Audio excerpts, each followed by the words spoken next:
Aksaray district in Istanbul is the place where many asylum seekers go to find smugglers to travel to Europe. Abu Khaled is a smuggler from the Syrian city of Daraa. He oversees a network of 15 smugglers and brokers who take migrants by land to Greece and Bulgaria. Abu Khaled, who asked for his identity to be concealed, is meeting one of his brokers who brought him a migrant that wants to travel to Greece. I want to go. Me, my wife, my 4 children, my brother and his wife and their 2 children. We can take you from here to Istanbul till the border and you'll not walk more than 2 hours maximum. What's your final price? We calculate it will be about 2,300 euros. But for the children it shouldn't be so much. I've sold my wife's jewellery and my brother's as well to be able to migrate. Okay. For the children it's impossible. I told you, I will deduct only the children under 2 years old. When you make sure you have arrived in Greece that you will not be sent back, let me know. From there on, you're on your own. Abu Khaled refused to elaborate on his ring of smugglers for security reasons.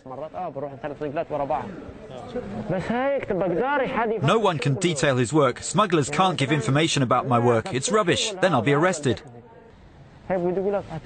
You can't film. It's not fair. You're doing something illegal. If people see that, they'll say he only wants his own demise, even if only his voice is recognizable. Because here, the police will arrest you for even tiny things. Plus, people wonder how much money he makes from smuggling.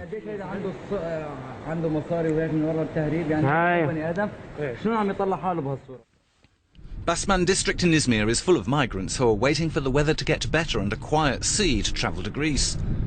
Basman Mosque is one of the meeting points between smugglers and migrants. Abu Mohammed and his family came from Raqqa, a stronghold of the so-called Islamic State in Syria. He's sleeping here at the mosque until he manages to migrate to Europe.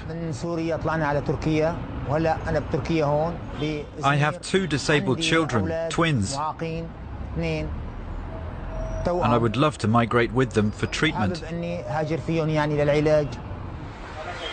In Izmir, brokers openly roam the streets touting for trade, searching for migrants to smuggle them by boat to Greece. Abdu, a Syrian from Damascus, is one of those brokers, and he approached Abu Mohammed to help him migrate. For each person, I will take $550 US.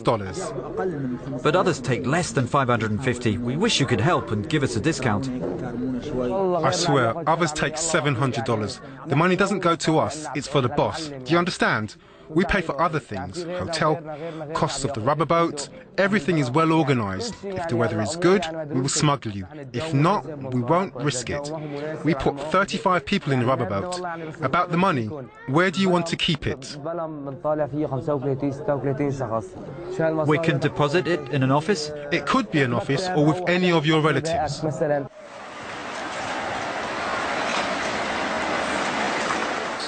I get $25 for each person. The biggest amount goes to the biggest smugglers. Most of the smugglers are Turks and then Syrians. The big cheeses stay behind doors. If smugglers admitted to what they do, they'd go to prison. There are a lot of controls and we face a lot of difficulties in smuggling. But we didn't see any police controls that day. Rather, we followed Abu Mohammed and the broker to a Turkish shop where migrants can deposit their travel money until they reach their destination. The owner, a Turk, explained to us how the system works. What's your name? Mohammed Noureddin. Okay, we agree one code, for example, Mohammed Noureddin. A numeric code also? A code or your name, it's not a problem. Then the broker comes here to give me the code or your name and I give him the money. Look, for example, this man paid $6,300. Name Abdul Karim Hussein, his mobile and a code. If he doesn't make it to Greece, does he get back all his money? If he comes back, the money is here, no problem. After 40, 50 or 30 days, you can take it back.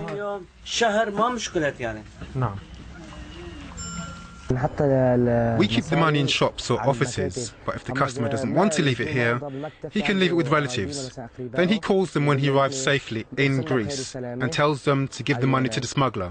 If he doesn't reach Greece, he lets us know, and we don't get the money.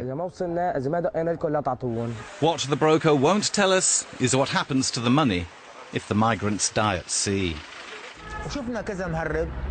We've seen some smugglers, they ask for $600, $700, $550. They promise us today and tomorrow, and the weather is bad.